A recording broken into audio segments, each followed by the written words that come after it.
Olá pessoal, o entrevistado hoje é o médico cardiologista Dr. Dante Senra, ele médico dos hospitais Albert Einstein e Sírio-Libanês. Sejam bem-vindos. Dr. Dante está chegando aqui agora.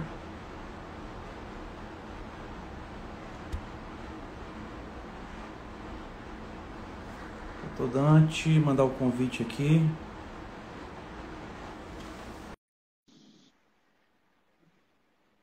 Elaine, bem-vinda. Doutor Olá, Dante, muito boa boa noite. noite. Boa Enfim, noite, como doutor, vai? deu certo, tudo certo, né? Mas que uma dificuldade enorme, né? Preciso pedir desculpa aos seus ouvintes, aos nossos ouvintes, pela semana passada, né? É, Uma série de problemas com a internet. Olha, eu não tenho muito prazer em lhe dizer que eu temo que o Fred Flintstone seja mais moderno que eu com essa coisa de tecnologia, sabe? Peço desculpas aos senhores. acontece, doutor. Tá bom. E essa live precisa ser, eu estava lhe dizendo, precisa ser boa, porque ela já foi muito marcada e desmarcada e combinada, né? Já desde o ano passado, né, amigo? Com certeza. Doutor, e se depender da minha admiração pelo senhor e pelo seu trabalho, eu não tenho a menor dúvida disso. Muito obrigado. Aumenta mais a minha responsabilidade ainda. Espero não decepcioná-lo. O nosso convidado especial de hoje, do Diálogo Aberto, é o Dr. Dante Senra, ele médico cardiologista, especialista em clínica médica, especialista em terapia intensiva, PhD pela Faculdade de Medicina da USP, coordenador das unidades de terapia intensiva do Hospital IGESP, médico cardiologista dos hospitais Albert Einstein e Sírio-Libanês, autor do livro Medicina Intensiva, Fundamentos e Prática, ganhador do Prêmio Jabuti, consultor do Jornal da Cultura e colunista da UOL.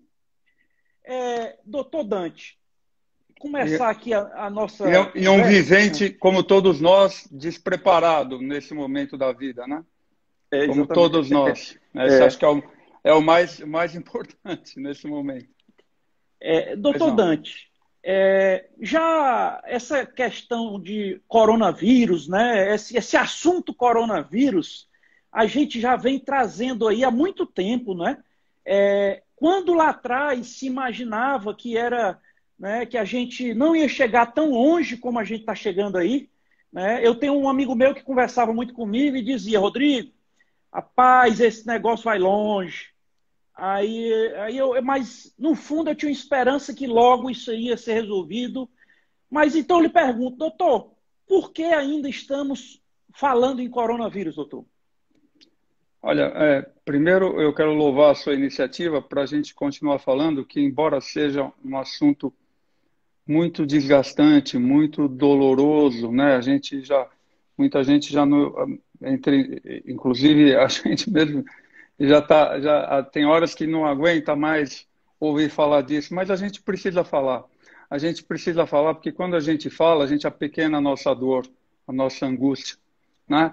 E é importante falar porque é, é, o vírus está aí, ele não desapareceu. Não é porque a gente se cansou dele que ele não existe mais. Ele, infelizmente, ainda não se cansou da gente. Né? E nós ainda, infelizmente, vamos conviver com ele algum tempo. Né? Porque, olha, como seu amigo, eu também, com um amigo muito inteligente, que é um historiador, me dizia no começo: Dante, pare de falar que isso vai passar logo, porque, historicamente, as pandemias duram 2 anos. Veja a pandemia da gripe espanhola em 1918, né? Durou 2 anos. Aí eu disse para ele: mas você quer comparar uma coisa de 100 anos atrás? Hoje tem tecnologia, tem vacina. Né? Ele falou: quero comparar sim, porque há 100 anos atrás os vírus andavam de charrete. Hoje o sujeito entra no metrô e ele contamina. 100 pessoas, essas 100 pessoas se multiplicam rapidamente para 10 mil no período de horas. Né? Então, é um vírus diferente, que a gente teve que aprender a conviver com ele, infelizmente, durante a doença, durante esse período doloroso. Né? Porque, embora ele já existisse, né? Nós sabemos que existem 7 tipos de coronavírus, dos quais 4 são basicamente inofensivos, produzem, de fato, um resfriado, mas em 2002 nós tivemos uma pandemia por coronavírus, né? E com altíssimo mortalidade, uma mortalidade em torno de 10%, né? E que contaminou 8 mil pessoas, morreram 800 pessoas. Né? Em 2012, o MERS-CoV, né, dos países árabes também, tinha 35% de mortalidade. Mas tinha um baixo contágio, por isso não teve essa repercussão toda. Esse vírus é um vírus diferente, porque ele, primeiro, não respeita a sazonalidade, né, e pegou todo mundo desprevenido, e quem dizia, não, vai chegar aqui no calor, nosso país é tropical, não vai ter nada disso, nós vamos ser muito mais fortes, mais resistentes, né? Aquela síndrome do Doberman, né? Que nós passamos rapidamente da síndrome do cachorro vira-lata para a síndrome do Doberman, com um pouco de arrogância, né? Achando que conosco ia ser diferente. E não foi, porque o vírus não respeita, esse vírus não respeita sazonalidade, e é um vírus diferente, porque ele acomete todo o organismo. Isso não é usual nos vírus. Os vírus têm um tropismo por determinados órgãos. Tem vírus que dá hepatite, ele só dá hepatite. O vírus da hepatite só dá hepatite. Tem vírus que dá cardite, tem vírus que dá encefalite, tem vírus que dá pneumonia, né, que não são tão notórios quanto o vírus da hepatite. Mas logo no começo da pandemia, um professor que eu tenho muito carinho, que foi meu professor, inclusive participou da minha banca de doutorado, o professor Paulo Saldiva, me telefonou e disse, Dante, as primeiras necrópsias, nós encontramos esse vírus, na época que se podia fazer a necrópsia, depois foi proibido, as primeiras necrópsias, nós encontramos esse vírus no organismo inteiro, no pulmão, no pâncreas, no cérebro, no rim. Então, nós precisamos falar para que a gente tenha preparo para enfrentar esse momento que ainda está bastante difícil. Desculpe a resposta muito longa. Certo. Doutor Dante, está aberto aqui para os seguidores fazerem perguntas, tá? E claro, chegou uma pergunta aqui da Malu. Ela pergunta, doutor, o coronavírus é uma zoonose? Sim. É o período...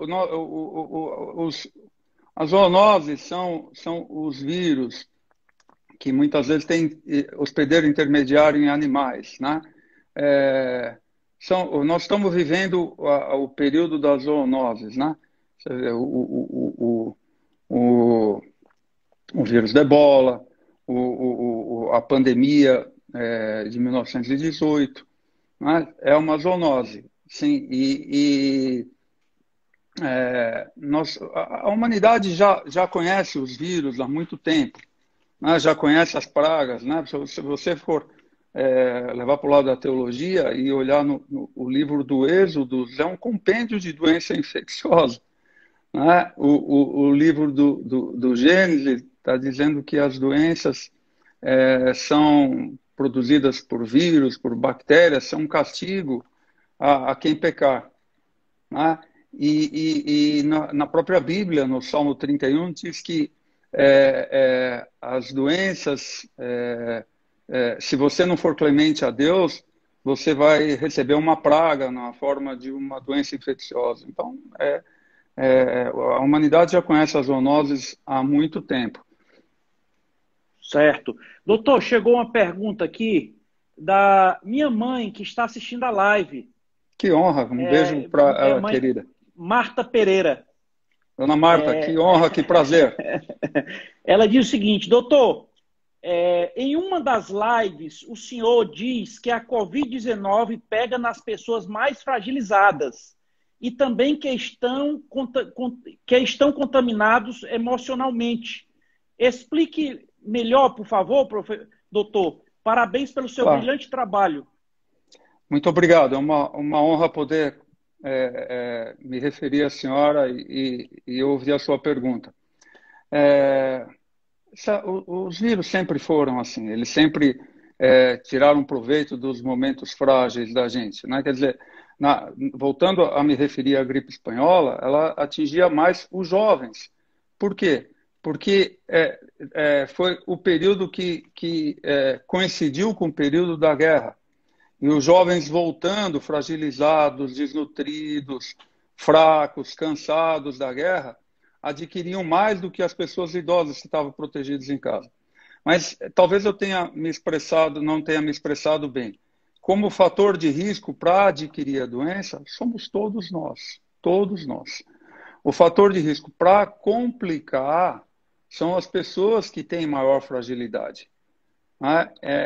Que inicialmente foram os idosos, que têm o sistema imunológico mais comprometido, ou que são portadores das famosas e agora notórias comorbidades.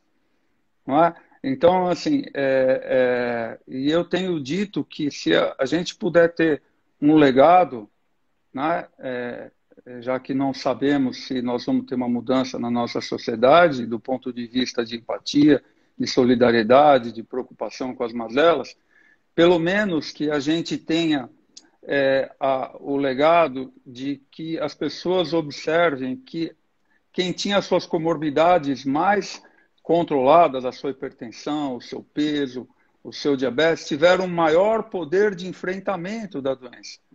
E isso nos serve para as próximas pandemias, porque a péssima notícia é que, dada a nossa relação promíscua e pouco ética com a natureza, nós vamos ter outras pandemias, infelizmente. Né? E isso vai nos servir para um outro momento, se Deus permitir. Doutor, uma pergunta aqui da Michele, lá de Manaus, do Amazonas. Doutor, existe comprovação de período que a pessoa pode ainda gerar anticorpos contra o vírus? Comprovação, vamos ver se eu entendi. Depois da infecção, quanto tempo ela fica com anticorpos? Isso? Ou depois da vacina? Isso aí. Porque a gente só gera anticorpo no contato com o vírus ou com fragmento deles, no caso a vacina. Né? Infelizmente, a gente não tem essa resposta. Quanto tempo ele demora para fornecer anticorpo ou quanto tempo ele permanece com anticorpos? Ele demora para formar ou quanto tempo ele permanece? Eu não sei qual é a pergunta, eu vou tentar responder as duas coisas. Certo. Né? Inicialmente, depois de um contato com o vírus ou com a vacina, existe o primeiro embate do nosso organismo, que é a chamada... Doutor Dante, tem outra pergunta aqui que complementa essa aí. O André, ele pergunta, doutor, qual a melhor forma, depois da vacina, de aumentar nossos anticorpos de defesa? Então, acho que estão complementares aí, né? Infelizmente, para aumentar anticorpo contra esse vírus, o Covid, a única maneira é ter o contato com o vírus ou com a vacina. Óbvio que se você for uma pessoa saudável, você tem uma resistência maior. Né? Doutor, a Michele lá de Manaus, ela está complementando. Ela está dizendo que teve Covid há 9 meses e ainda está produzindo anticorpos, comprovado por exame. Então, que eu estava tentando responder. Na fase inicial, existe o primeiro elemento do nosso sistema imunológico que dá combate ao vírus, é a chamada imunidade humoral, que é IgG e IgM. Né? Elas começam a ser produzidas em torno do 10º dia. Né? E permanecem ativos, às vezes, por meses. Né? E depois elas desaparecem, assim como também desaparecem os anticorpos da vacina, desta imunidade humoral. Desaparece, quer dizer, você não consegue dosar.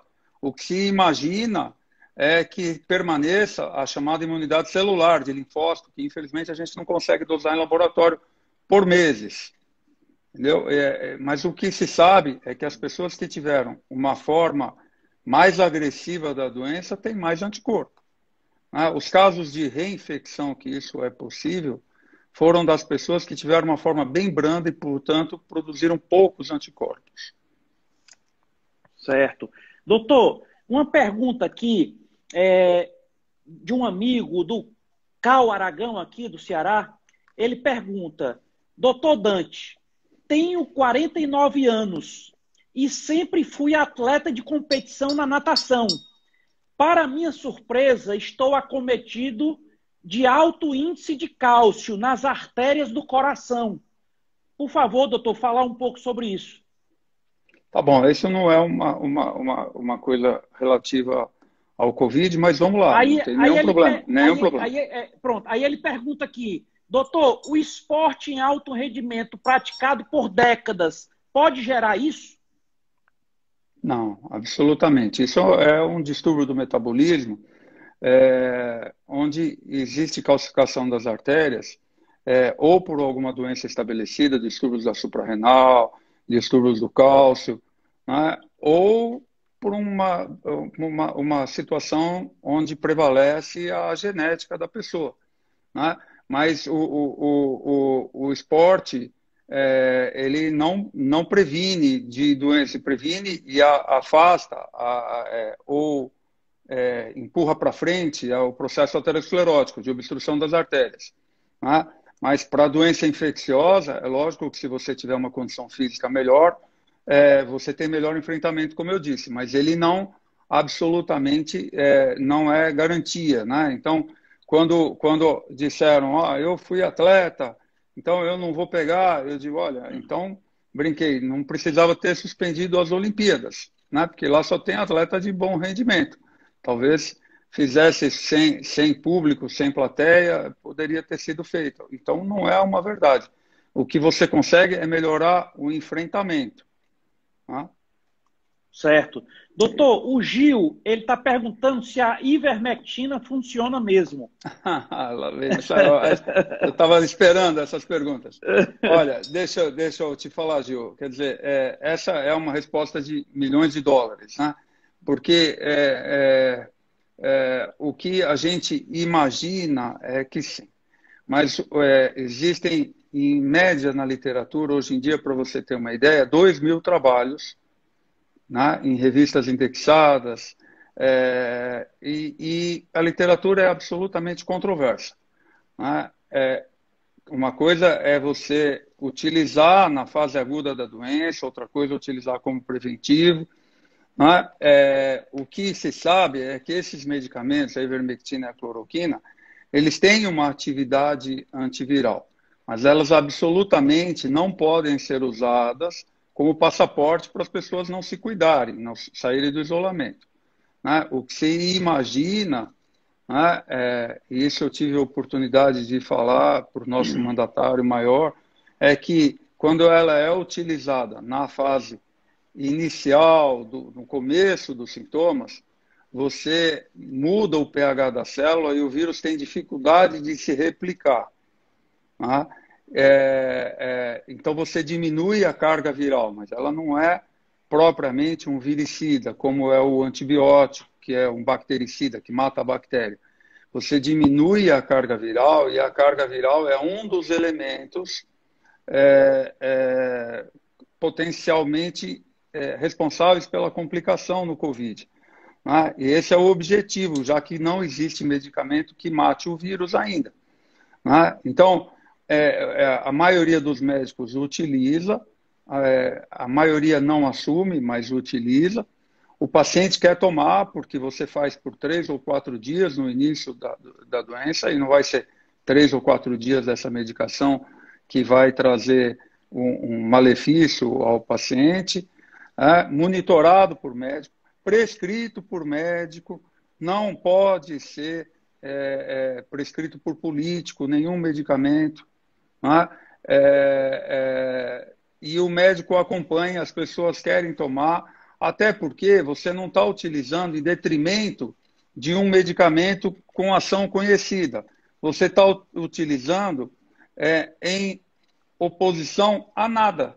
Ou seja, ou você dá isso, ivermectina, eventualmente cloroquina, um comprimido por 5 dias, é o médico que tem que dar, se for dar, que conhece o estado do seu coração, que te conhece, né? Ou você não dá nada e fica ao acaso, esperando a providência resolver, ou a sorte, se você vai complicar ou não.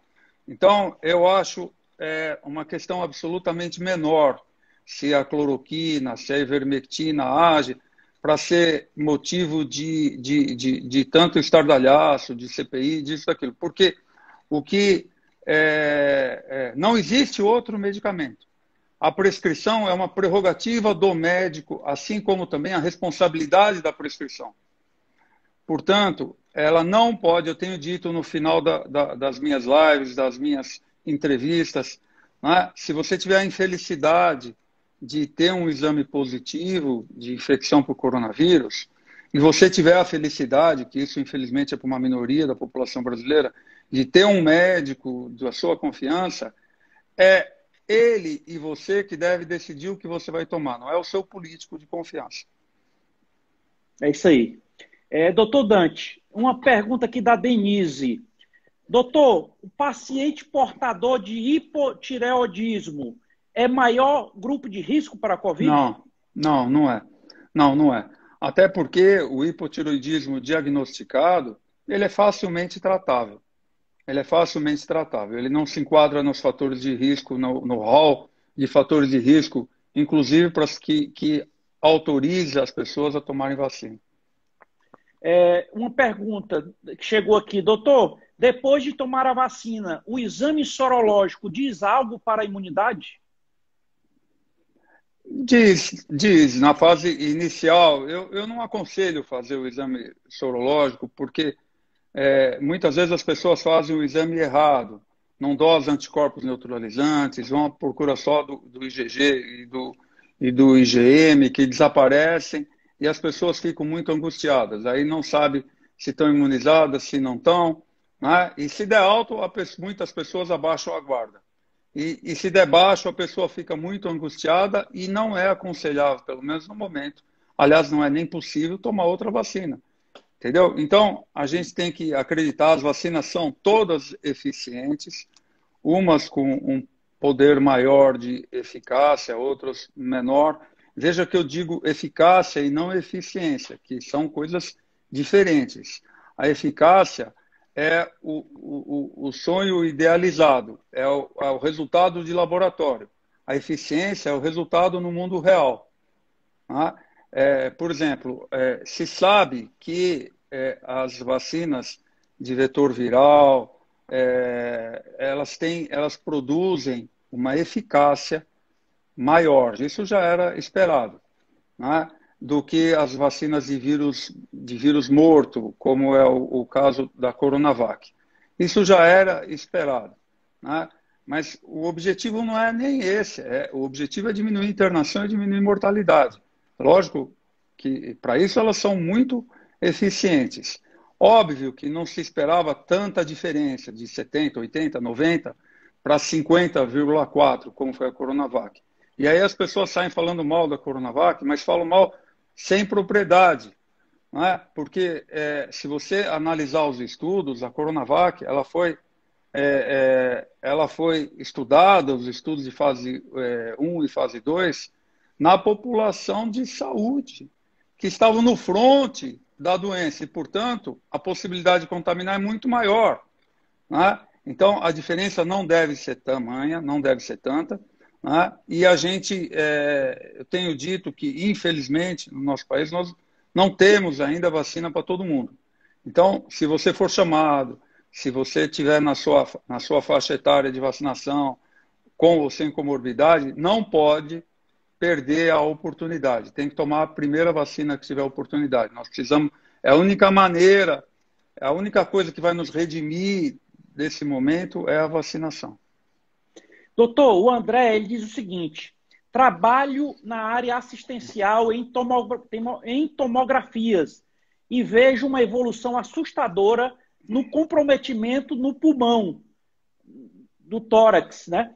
Independente de idade ou comorbidade. Existe alguma pesquisa que explique isso?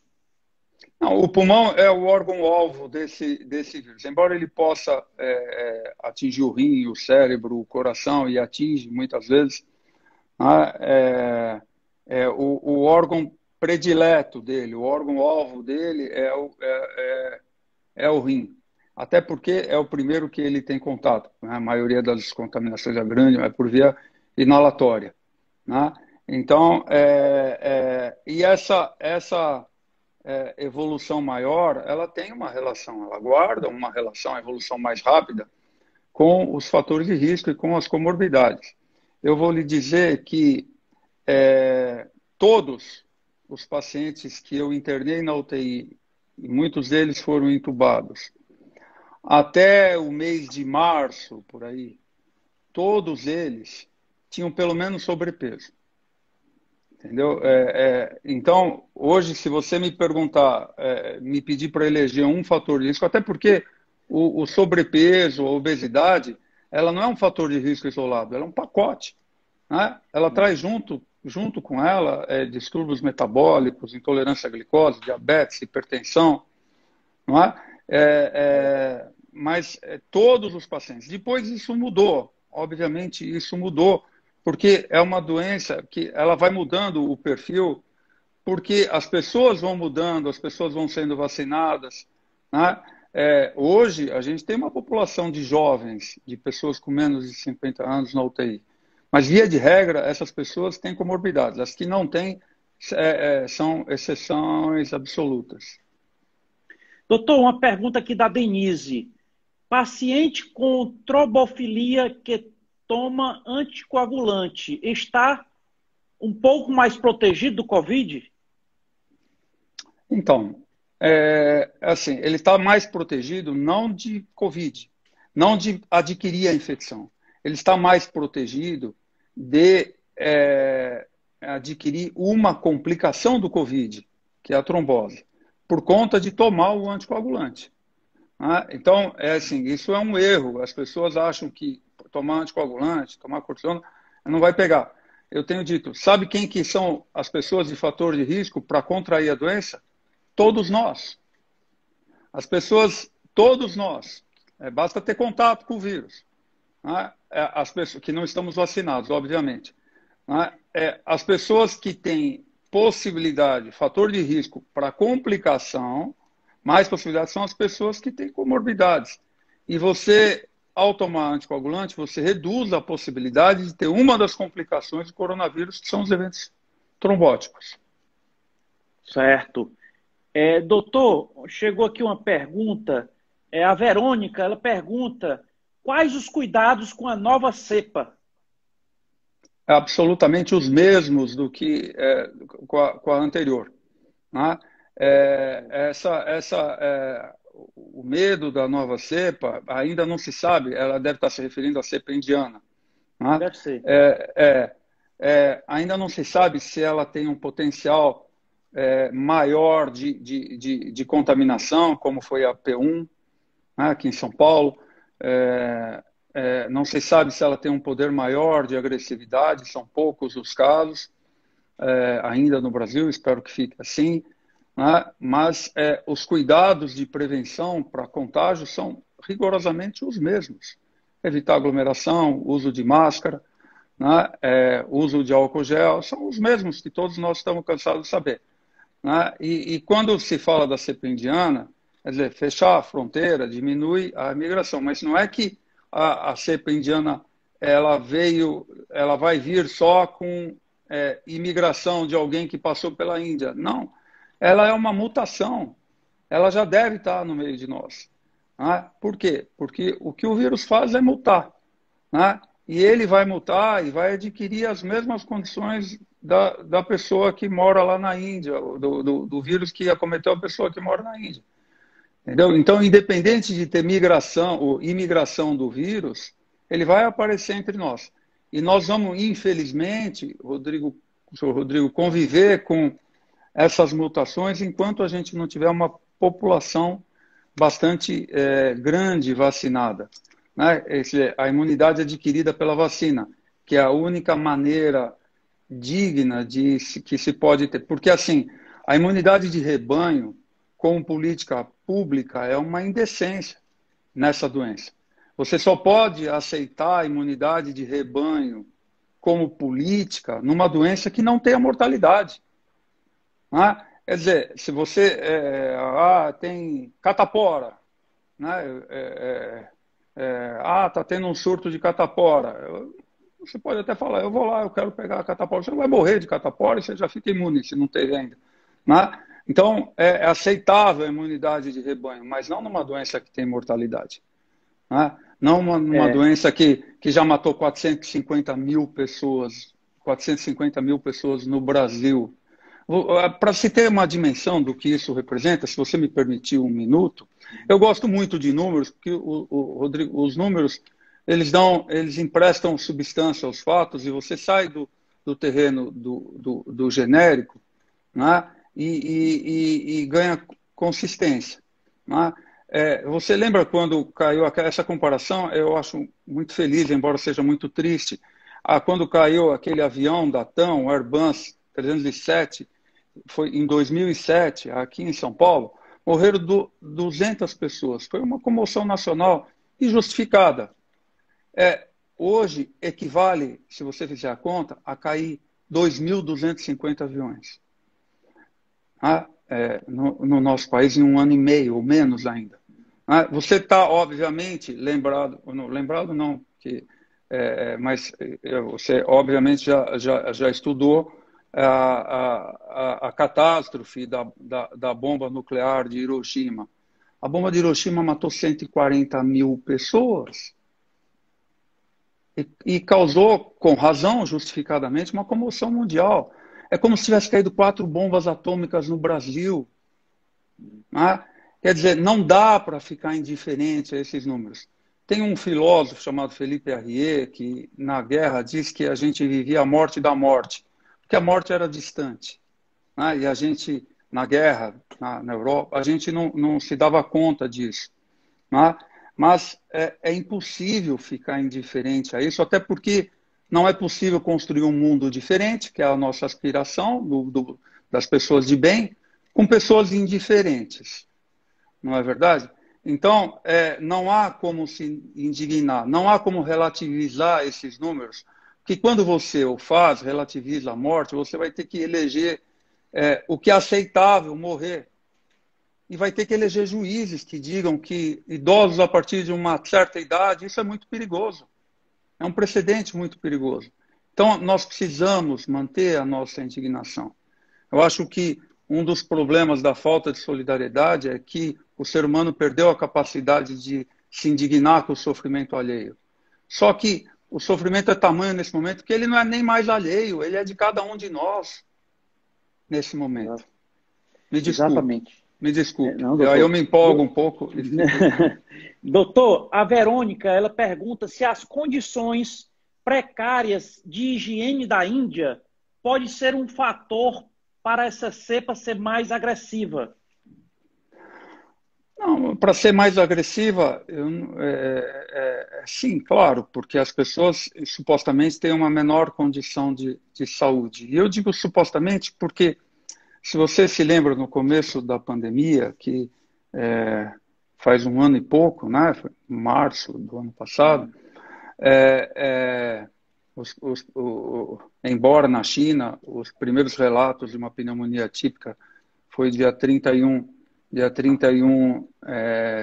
de dezembro, né? Dia 31 de janeiro, a Organização Mundial de Saúde declarou uma emergência sanitária global, né?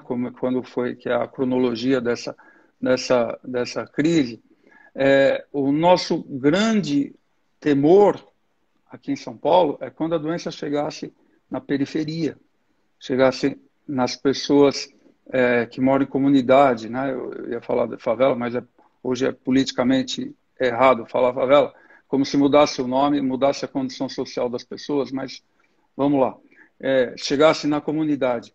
E aí, sabe o que aconteceu? Nós dizíamos, olha, vai ser uma tragédia, porque as pessoas não têm água encanada, não têm saneamento básico.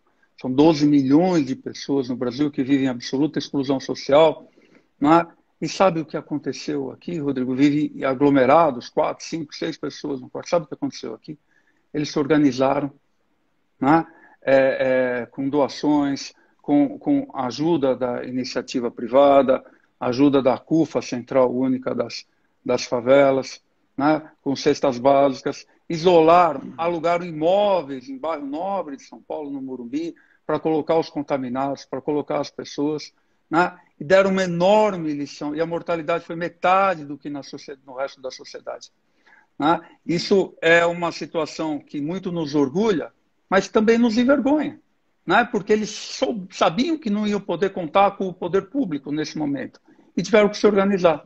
Quem sabe isso na Índia possa ser feito. É um pouco mais difícil, obviamente. Pessoas com menos condições de saúde, de higiene, com 1 bilhão e 400 milhões de pessoas, né? É um pouco mais difícil, sem dúvida nenhuma.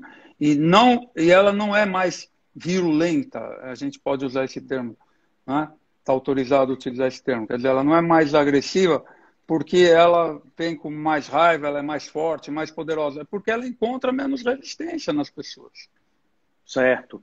Gil, a sua pergunta, o doutor Dante já respondeu. A live ficará salva. Você pode, após terminar aqui, você pode ir lá e ver sua resposta. Reginaldo pergunta, doutor, os jovens menores de 18 anos podem ser vacinados? Podem e devem, no momento adequado, quando a gente tiver essa oportunidade. Tá? Hoje, eu tenho um amigo que é um repórter da TV Bandeirantes, ele mora nos Estados Unidos, e ele estava me dizendo que é uma coisa que eu morri de vergonha, que o filho dele, com 12 anos lá, ia tomar vacina antes da mãe dele, com 61 aqui. Né? E eles estão vacinando crianças, jovens abaixo de 18 anos. É que no Brasil não é possível vacinar pessoas ainda nessa faixa etária, porque nós não temos número suficiente nem para quem necessita ainda.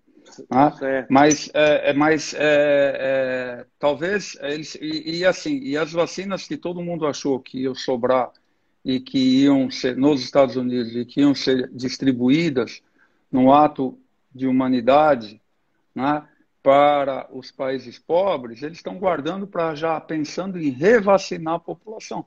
Quer dizer, nós não conseguimos vacinar nem 25% da nossa população, eles já estão pensando em revacinar. Mas não é uma atitude muito inteligente, né, Rodrigo? Porque se não for por amor, por compaixão, né, que seja por inteligência, doar essas vacinas para os países pobres. Porque o vírus vai mutar.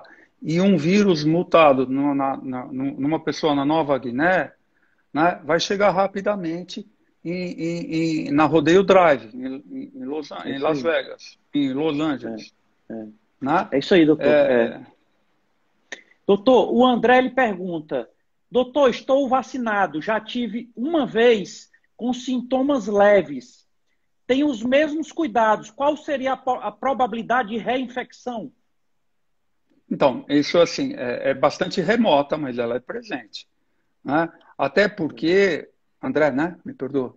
André? Até porque o vírus está circulando. Né? Eu disse uma vez no Jornal da Cultura que eu achava que a vacina devia ser obrigatória.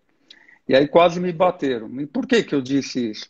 Porque nenhuma vacina confere 100% de proteção. Né? E se ela conferisse, é problema de fato de cada um se vacinar ou não.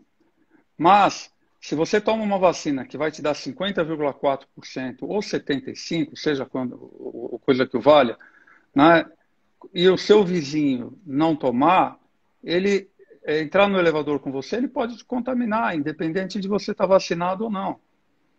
Entendeu? Então, se a vacina conferisse 100%, então é um direito da comunidade você exigir que as pessoas se vacinem. Né? Porque você vai diminuir a transmissão, vai diminuir a possibilidade das pessoas se contaminarem, né? E vai diminuir a circulação do vírus na comunidade, vai diminuir as mutações. Certo. Doutor, chegou uma pergunta aqui. Podemos confiar na Coronavac? Podemos, claro, sem dúvida. O Butantan é um instituto absolutamente sério, com pessoas competentes, sérias, né? Eu tomei a Coronavac, tomei as 2 doses de Coronavac, né? Mas uso máscara, me protejo, procuro manter distanciamento, né? Não é por causa da Coronavac. Se eu tivesse tomado a da Pfizer, eu teria a mesma postura, né? Porque nenhuma vacina confere, como eu disse, 100% de proteção. E não é só nem pensando em mim, pensando nos outros. Eu não posso contaminar meu paciente. Porque ainda que você esteja vacinado, ainda que evolua sem sintoma, você pode portar o vírus na sua garganta, na sua orofaringe. Então, pode confiar sim, temos que confiar. Ela é uma excelente vacina, é a vacina que mais se tem know-how, né? E é a vacina que já vacinou 80%, agora 70% dos brasileiros. Quer dizer, das vacinas que foram dadas, 70% foi o Coronavac. Se a gente não confiar nela, nós estamos perdidos. Mas ela tem trabalho científico que mostra seu grau de eficácia e eficiência. Eficiência, como eu te disse, é no mundo real.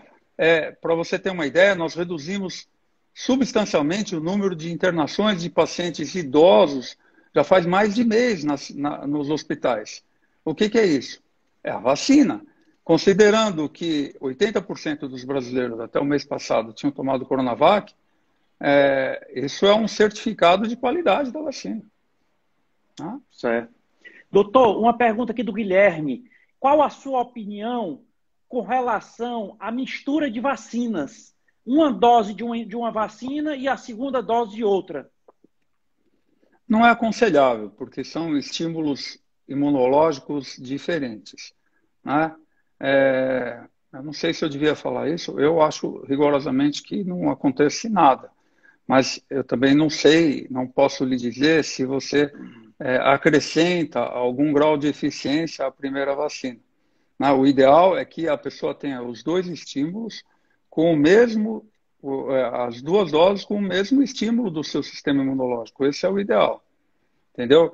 E eu tenho que seguir a recomendação do Ministério da Saúde, que essa é a recomendação, que as pessoas não tomem 2 doses, até porque não consegue também, né? Até porque não consegue também. Você, para vacinar, você tem que deixar o seu CPF, que pertence a um cadastro único, né? E quando você vai tomar uma outra vacina, a pessoa vai olhar a segunda dose, vai ver que você tomou a outra e não vai lhe aplicar. Doutor, o Guilherme está dizendo que está em Portugal e lá se fala muito nisso, na mistura das vacinas. É verdade. Eu tenho paciente que está indo para fora, que isso é uma outra coisa, uma outra discussão ética, que acho que não cabe aqui, né? Que é a força do privilégio econômico, né, passando das pessoas, mas não cabe aqui, é uma discussão ética, e tem pessoas que eu desaconselhei, né, por vários aspectos, né, o aspecto ético é um deles, né, que já tinham tomado a vacina aqui e foram tomar fora, entendeu? Até onde se sabe não aconteceu nada com eles, né? Não existe trabalho que suporte essa tese de múltiplos estímulos imunológicos, entendeu? Então, e não sei se vai ter, não sei se vai ter. Talvez, Rodrigo, quando as vacinas, eu espero que isso chegue em breve, chegue à iniciativa privada, aqui muitas pessoas que tomaram uma vacina com poder de eficácia menor vão querer tomar uma outra, né? Isso é o poder também do marketing, né? Porque antigamente as pessoas não se preocupavam de onde era a vacina, né? E todo mundo ia no posto de saúde, tomava vacina e nem sabia o que estava tomando, né? Mas agora a mídia tem um papel importante nessas distorções também. Doutor, chegou uma pergunta aqui. Doutor, adquiri hipertensão e é supostamente associado às sequelas do Covid. Tem como saber se foi do Covid? Não tem como saber. Inclusive, não tem como estabelecer essa relação de causa e efeito, né? pode ter sido uma coincidência, se você tem comorbidades, porque não é relatado em nenhum dos trabalhos, de nenhum experimento, de nenhuma vacina que tenha como sequela, cicatriz, a hipertensão. Então, é muito improvável que tenha sido da vacina. Certo. Doutor, existe uma polêmica muito grande com relação ao isolamento social, lockdown. Funciona ou não funciona, doutor?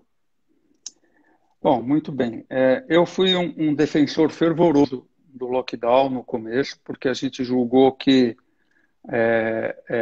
isso passaria rápido, né? E era a única arma que nós tínhamos contra a doença efetivamente que funcionava. E a lógica é toda nesse sentido. Se você não tem contato com o vírus, você não tem como se contaminar, né? Inclusive, eu levei ao presidente Bolsonaro 2 trabalhos feitos pelo Federal Research e pelo MIT, que estudaram o comportamento das cidades americanas durante a gripe espanhola e concluíram, Rodrigo, que as cidades que tiveram o comportamento mais restrito tiveram melhor desempenho econômico ao longo dos anos, ao longo do ano, porque você não fica com essas ondas para cima e para baixo, que é o que está acontecendo conosco, né? E você preserva a capacidade de trabalho das pessoas, né? A impressão é nesse sentido, né? Existe aqui o exemplo de Araraquara, que fechou a cidade, um lockdown bastante rigoroso, mas foi efetivo, né? Ele reduziu em mais de 50% a média móvel de mortes, a taxa de infecção em 20 dias, a taxa de contágio, a taxa de internação e o número de mortes em 20 dias. Se você analisar o exemplo icônico disso, é a Suécia. A Suécia, que tem 10 milhões de habitantes, é o país nórdico com maior população, né? Os outros, que são a Islândia, a Suécia, a Islândia, a Dinamarca, a Noruega, se você somar todos os outros 4 países, dá uma média de 20 milhões de habitantes, pouquinho mais. Só a Suécia tem 10 milhões de habitantes. A Suécia teve uma mortalidade porque não fez um isolamento como os outros países, né? Fez só promoveu exclusivamente um distanciamento. Ela teve uma mortalidade quase o dobro, com metade da população. Entendeu? Quer dizer, os outros 4 países nórdicos têm em torno de 20 milhões de habitantes. A Suécia tem em torno de 10 milhões de habitantes, né?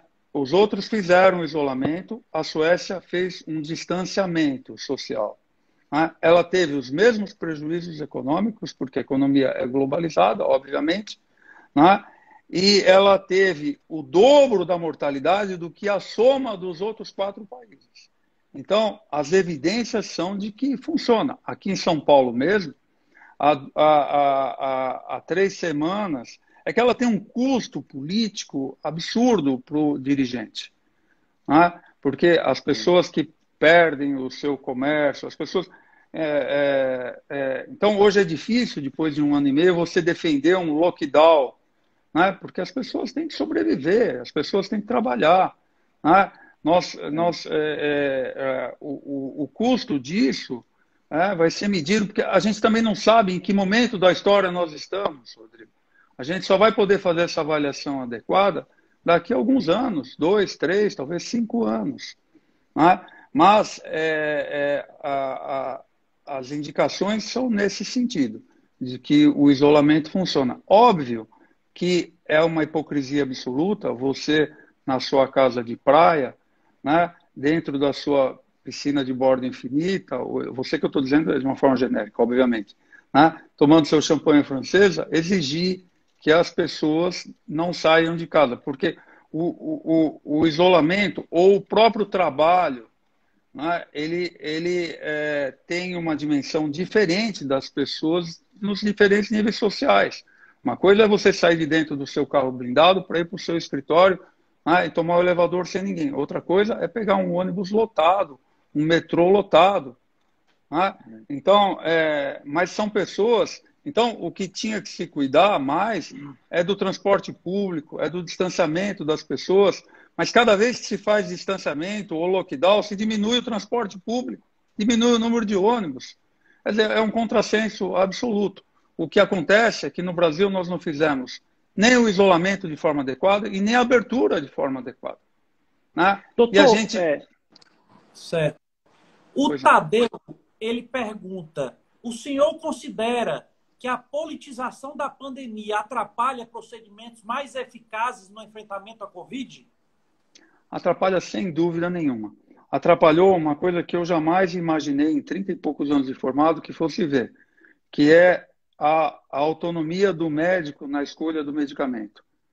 Porque a prescrição do medicamento é uma prerrogativa do médico, assim como também a prerrogativa, a responsabilidade da prescrição. Né? Eu prescrevo o que eu acho que devo para o meu paciente, sem interferência política. Né? E a responsabilidade dessa prescrição cabe exclusivamente a mim. Né? Atrapalha, sim. Atrapalhou porque a politização, porque atrapalhou na compra de vacina, atrapalhou no fechamento das nossas fronteiras, atrapalhou na distribuição de testagem. O Brasil fez 240 milhões de testes, os Estados Unidos fez 1 milhão e 400, 240 mil testes por milhão de habitantes. Os Estados Unidos fez 1 milhão e 400. A Alemanha fez 2 milhões e 400. Quer dizer, cada pessoa na Alemanha fez 2,5 testes durante essa pandemia. Né? É lógico que alguém pode dizer, nos Estados Unidos morreu muita gente, independente da testagem. É verdade, porque não adianta só você testar e não rastrear, e não isolar as pessoas, não rastrear os contaminados. Então, as pessoas ficaram com orientações diferentes, não sabiam o que seguir. Sem dúvida nenhuma, a politização foi funesta, foi péssima, foi para o gerenciamento da pandemia no Brasil. E está aí a consequência. Doutor Dante, nós chegamos aqui na reta final da nossa conversa aqui de hoje. Puxa vida! Já. O que é bom passa rápido.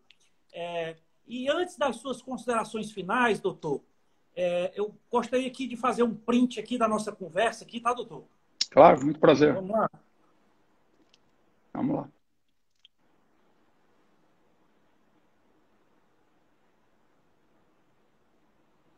Pronto, deu certo. E deu? Agradecer a todos que participaram aqui, com perguntas importantes, comentários importantes.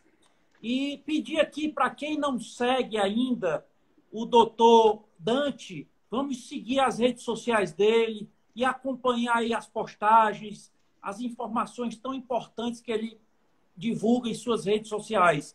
E também pedir para quem não segue o Diálogo Aberto, pedir para seguir o Diálogo.aberto e acompanhar toda a nossa programação de entrevistas, sempre com muito conteúdo, com profissionais renomados em suas respectivas áreas. E, assim, e também avisar que essa entrevista aqui com o Dr. Dante ficará salva aqui no feed do Diálogo Aberto e também ficará salva na nossa página do YouTube, tá? Quem não segue também a nossa página do YouTube, vai na bio aqui do Instagram e clica no link lá e segue e acompanha todas as entrevistas, tá? Doutor Dante, uma grande honra para o Diálogo Aberto recebê-lo. A honra é minha. Admiro o seu grandioso trabalho. Tá? Muito obrigado, é recíproco. Por gentileza, as suas considerações finais, doutor. Algo que o senhor acha que deixou de falar? Por gentileza. Olha, Rodrigo, assim, eu comecei dizendo nessa pandemia que procurando uma razão de ser para isso tudo.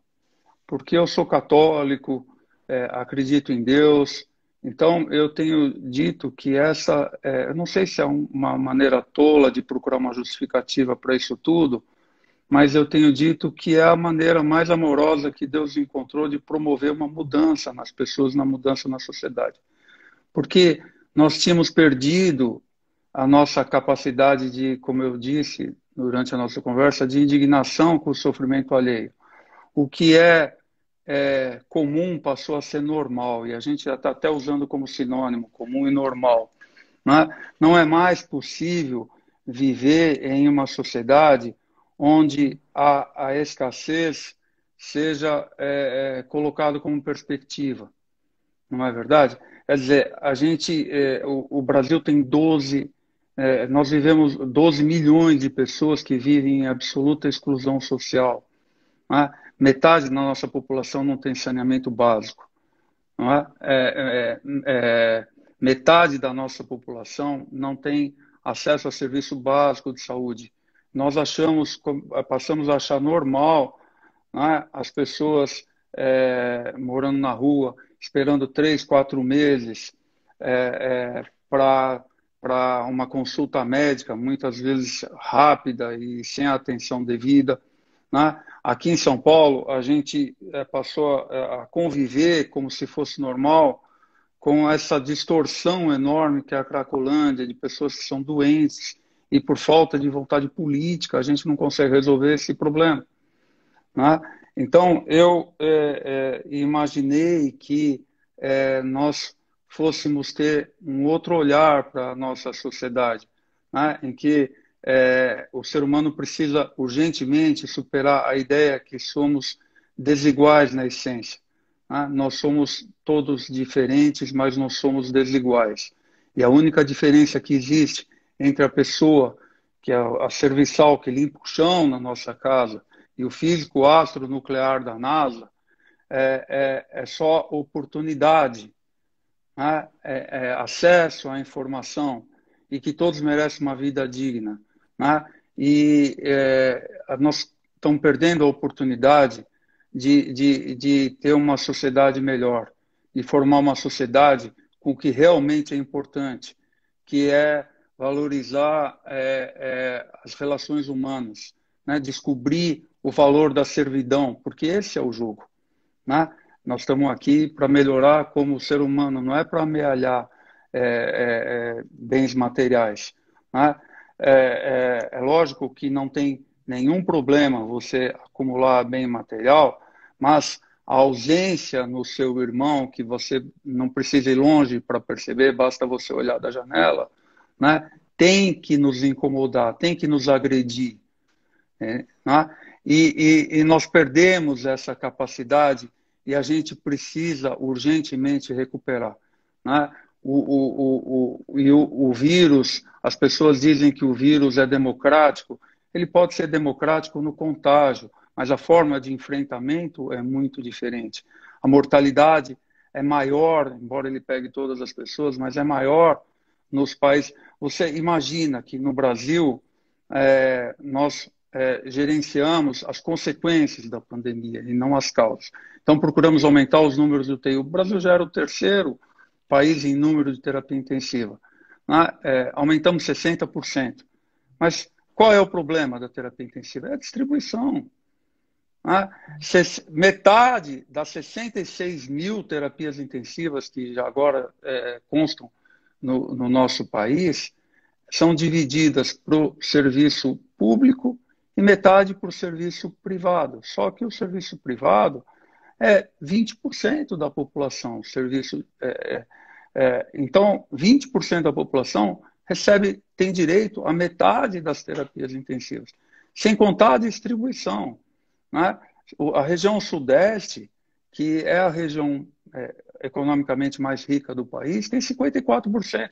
A sua região, onde você está, tem 18% das terapias intensivas. Né? A região norte, hoje o Amapá é um estado que está em alta bastante. Tem 5,4% das terapias intensivas. A distribuição dos médicos é desigual. Né? Então, enquanto o país não oferecer oportunidade, enquanto a gente não tiver um país onde o progresso seja medido pela qualidade de vida e não pelo PIB, nós não podemos descansar. É isso aí. Tá bom? Obrigado. Belas palavras aí, doutor Dante. Que as Obrigado. pessoas aqui, parabenizando aqui pela live. Muito obrigado a todos que participaram. Doutor Dante, que Deus abençoe aí a todos nós. Seu a brilhante todos nós. caminho, tá? E, doutor, conhece a nossa terra aqui, o Ceará, doutor? Conheço e sou apaixonado por ela. Sou apaixonado. Tô triste que faz muito tempo que não vou aí. E eu vou lhe pedir uma gentileza de, quando tiver a oportunidade de vir, me avise que eu gostaria de recebê-lo aqui. Meu Deus, é uma honra. Com muito prazer e vai ser breve, se Deus quiser. E nós vamos superar isso, nós vamos passar por isso. E vamos sair seres humanos melhores, pessoas melhores. Ainda tenho esperança. Né? Amém. Amém. Grande abraço. Muito obrigado. Tchau. Obrigado a todos que participaram. Muito obrigado a todos. Boa noite. Tchau, doutor. Boa noite. Tchau.